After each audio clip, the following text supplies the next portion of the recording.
இது வந்து என்னன்னு பார்த்தீங்கன்னா, அந்த தோண்டி அந்த புதைபொருள்கள்லாம் எடுத்தாங்க பார்த்தீங்களா, அந்த இடம். இது வந்து மாதிரி தான்.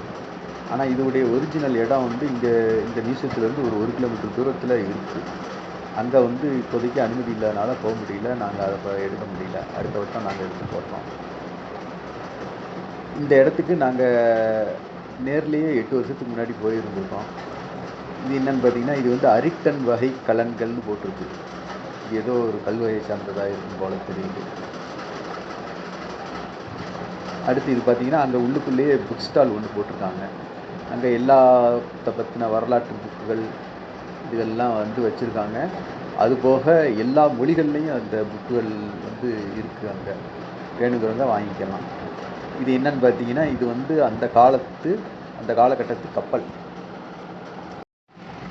அடுத்து பார்த்தீங்கன்னா, இதுதான் வந்து தமிழர்கள் 1000, 2000 வருடங்களுக்கு முன்னாடி கடல் வாணிபத்துக்கும், மற்ற விஷயங்களுக்கும் பயன்படுத்தப்பட்ட கப்பல். இதுல நீங்க நினைக்கிற மாதிரி இன்ஜின்லாம் இருக்காது. இது வந்து முழுக்க முழுக்க காற்ற பயன்படுத்தி செலுத்தக்கூடிய ஒரு கப்பல். அப்படிப்பட்ட கப்பல்ல தான் பல நாடுகள்ல வந்து தமிழர்கள் சுத்தி வாணிபம் பண்ணியிருக்காங்க. இங்க கிடைக்கக்கூடிய மண்பாண்டங்கள் மற்றும் அரிய வகை பொருட்கள வாணிபம் செஞ்சிருக்காங்க.